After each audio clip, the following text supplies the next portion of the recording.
Thank you, Chairman Hudson, for yielding, and now we'll get back to the subject we came to talk about. Mr. Powell, can you explain why it's important to our strategic competition with China for your members to have more spectrum made available for their use?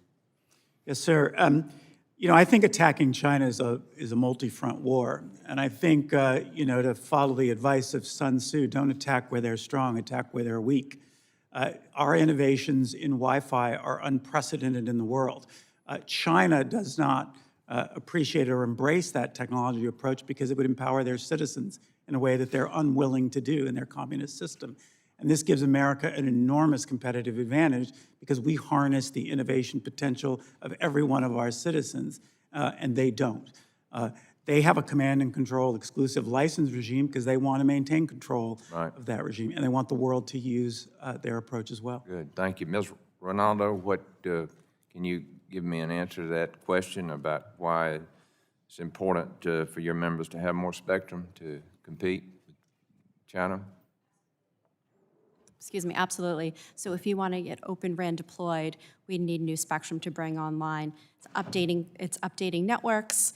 It is U.S. and our allied friends around the world's innovation that's coming to bear. Okay. Today I will be introducing the Spectrum Pipeline Act, which was originally co-led last Congress by Senators Cruz and Thune. This bill is designed to ensure the efficient allocation of mid-band spectrum, a resource critical for the advancement of 5G and next-generation technologies.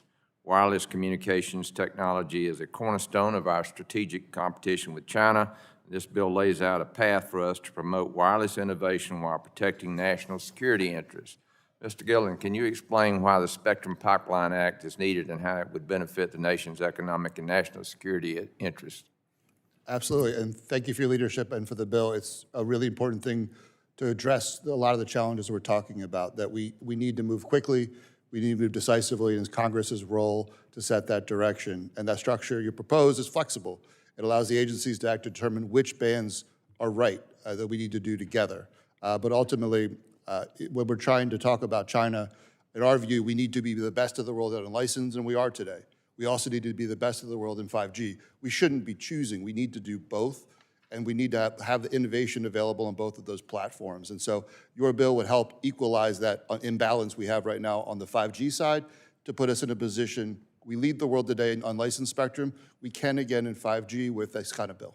Good, thank you. Mr. Gillen, my rural district still does not have consistent mobile phone service. What assurances can you give me that your member companies are making the necessary investments in upgrading their cell towers and building new ones as necessary? Absolutely. It's a project every day that we continue to build. It's one of the things why it's important when we talk about what kind of spectrum is available, why full power spectrum matters. That if you think about some of the models, the sharing models we're using, you need 7 times more the facilities to cover the same geography. So when we're trying to get out beyond Augusta, what are we trying to do? How far that signal goes matters. There's also a role for the government, the 5G fund at the FCC, to help supplement and complement those places to help us push out faster. But absolutely, we need to get further than we are today. Is there anything Congress can do to help us, help companies build more towers in the rural areas of the country?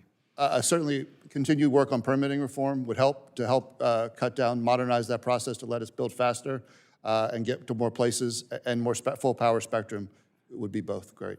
And then finally, I've got about a minute. Can you explain the difference in the approach of spectrum policy between the first Trump administration and the recent Biden administration?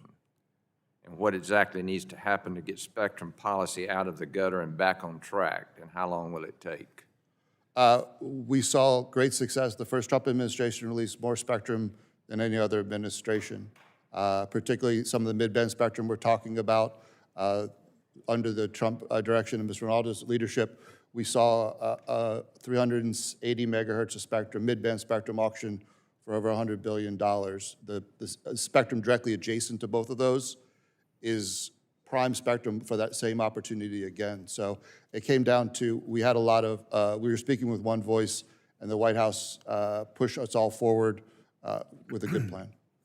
So it's important that this committee understand that we've got to move quickly with this, And we need to move in a bipartisan way and quit talking about, political issues, and let's get this done, and so we can lead the world in communications technology. And I want to thank each one of you for being here today and for your input on this important subject.